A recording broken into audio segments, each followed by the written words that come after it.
Alright, what's going on, guys? It's been a minute since I've been able to make a video here on my channel. Honestly, I've just been a little lazy when it comes to making videos, and I've just been shooting and practicing a whole ton. If you guys watched some of my previous other videos, I took a little journey with bear bow, which is my bow right here. But I kind of wanted to break down some of the situations that I've been running into and some of the ways that I have been helping and trying to improve my shot. I practice honestly daily. I've shot in probably 10 tournaments this year already. I shot a lot of local ones. I've been placing well on those, and then I also got to shoot at the Traditional Archery Society Bull Hunter World Championship in Indiana. I took third place at that, so that was super cool to shoot with a bunch of awesome guys, and then meet a bunch of them, and then also have a little more heat. So what I'm going to go over today is grips.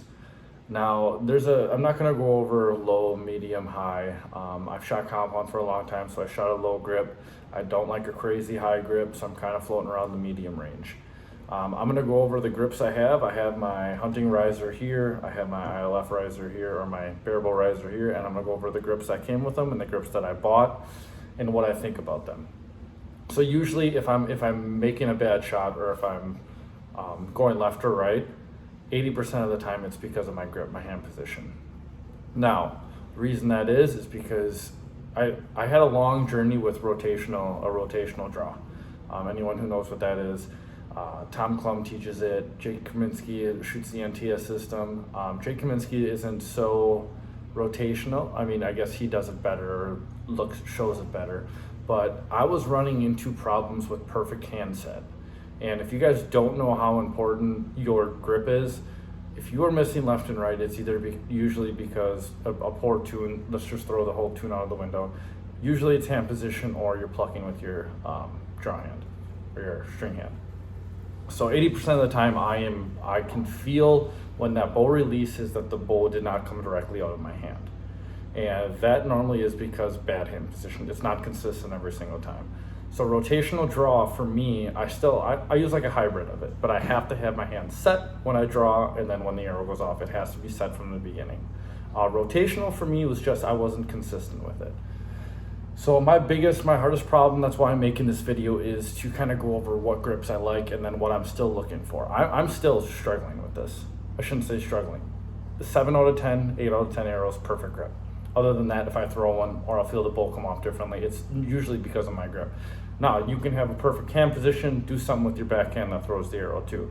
That's a whole different subject. But what we're gonna go over here is what I look for in a grip and what I like in a grip. So we'll kind of go over my hunting setup right now. If you guys ever watch my videos, this is my T-bow Satori clone riser, and this is the grip that it came with. So this is just like a medium height, large wood grip. It's not even wood, I bet you it's fake. It's like, I don't even know what it is. But this is what I shot for the longest time. I was still shooting rotational draw, like purely rotational draw. I never got taught it, I never was coached it, which is probably why my hand position sucked in the first place.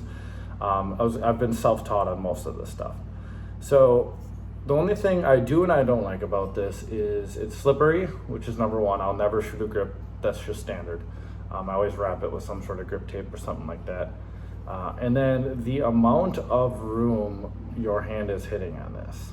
And if your hand isn't perfectly placed every single time, the more surface area your hand touches, the more chance you have when that bow goes or when that string goes, that you're gonna have uneven pressure, and the pressure isn't gonna be going directly towards that target. So I went from an extreme wide back grip, which I actually didn't mind it. I shot it fairly decent, and I went right to a Jaeger JD3 medium.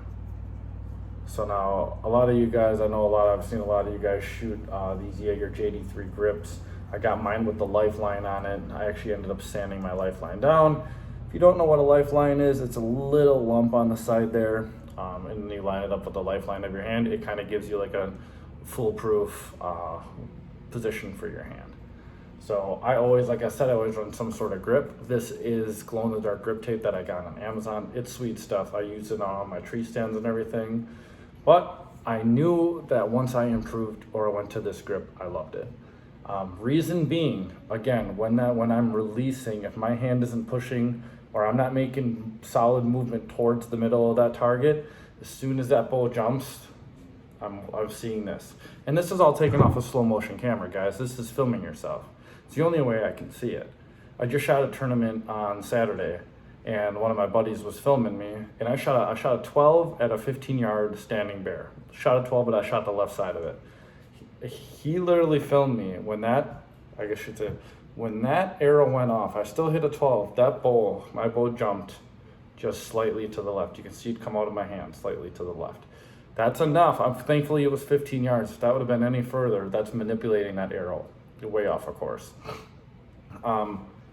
So with the lifeline too, I shaved it down. Jaeger's lifeline was really prudent. It stuck out a ton. I'd actually hurt my hand on where I put the pressure.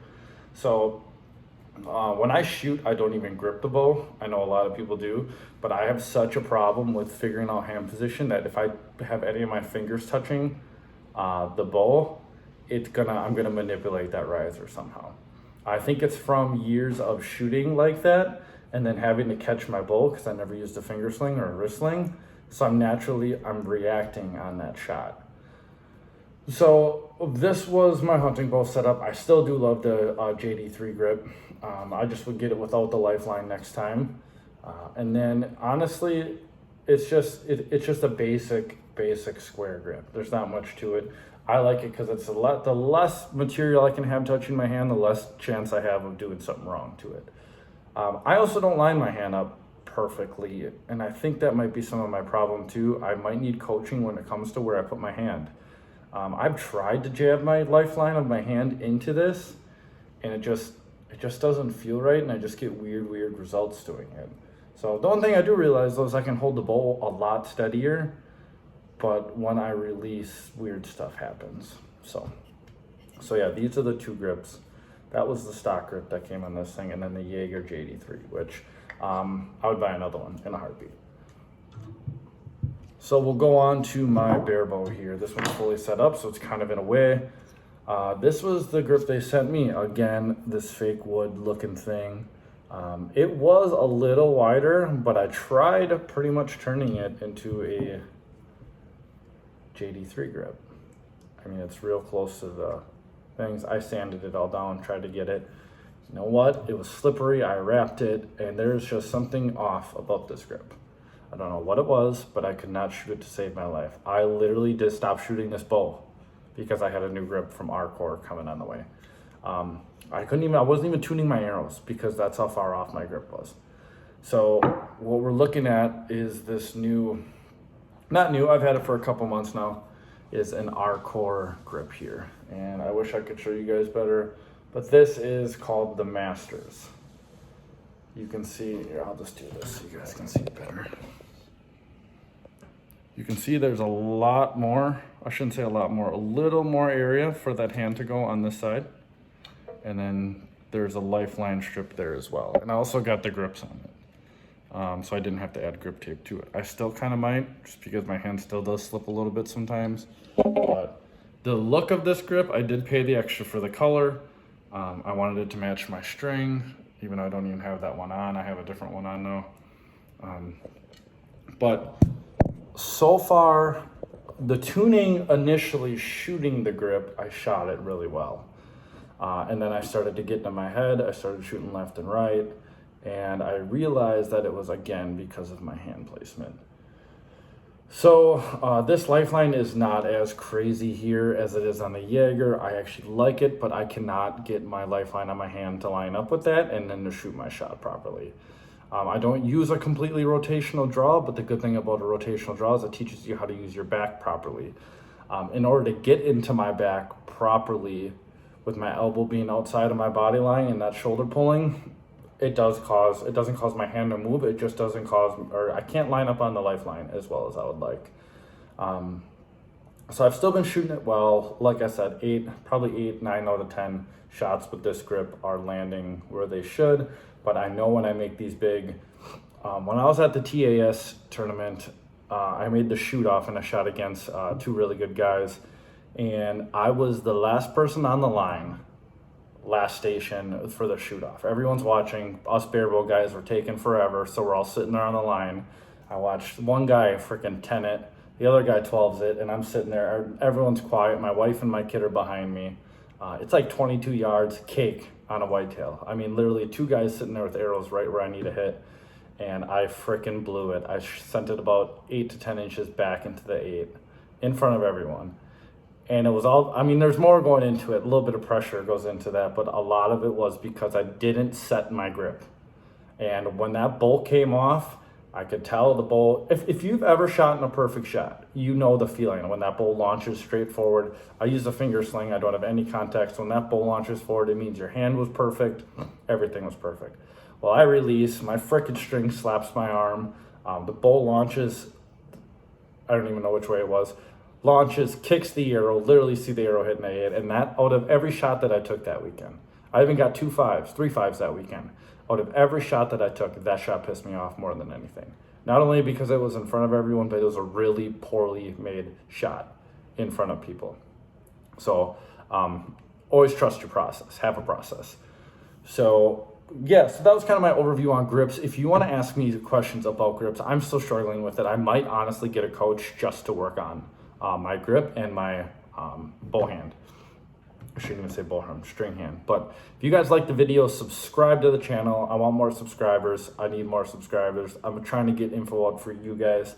Follow me on social media. I post all the time on Instagram. Instagram's just my name, Trey Arns, I think it is. Or Trey Arns11, something like that. Look up my name. There's no other Trey Arnses in the world. Easy to find me. I don't do a whole bunch on Facebook. Normally, if I'm doing stuff on Facebook, it's promoting my business, my gym. But yeah, if you guys like the video, give it a thumbs up too. I hope this helped a couple people that might be struggling with a grip pressure and grip or hand placement on a grip. If I had to pick between Arcor and Jaeger, my Arcor was probably $20 more. Took 3 weeks longer because it came from a different country. I don't know. I'm gonna go with my Arcor now just because I like the color. But that's such a lame excuse, but the color is freaking amazing, and I get tons of compliments on it. So thank you, Jaeger and Arcor, for having sweet grips. And I know Arcor actually came out with one like the JD3. I think it's called the Snyder. It's just the regular, it's just the blank that they use on all their grips. I think it's called the Snyder grip.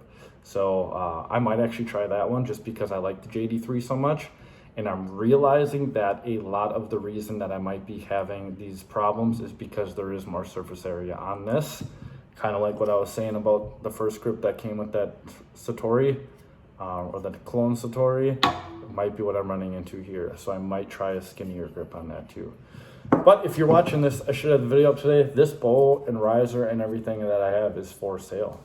So check out my Facebook, Instagram, message me for prices. I'll give it away for cheap. It's not cosmetically perfect. I spray painted it and then I had to get the paint off. So there's a couple things here and there, and it was a hunting riser. But thanks for watching, guys. Any questions, drop them in the comments. Follow me on social media. Thank you. Have a good one, guys.